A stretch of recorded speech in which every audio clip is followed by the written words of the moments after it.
kasing mag-amping sa handumana,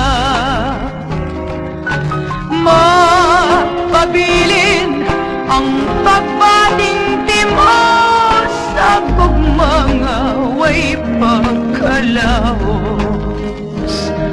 kung sa atong mga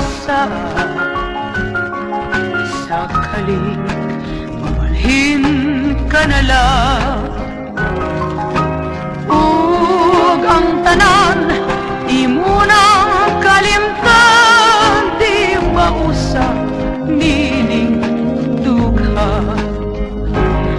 Busa ang pingin saad ug ako mag-amping sad sa gugma kong gihalad, gugma nga way paglubad sa adlaw ug gabi. Ampingan sa dughanta ang gugma, ang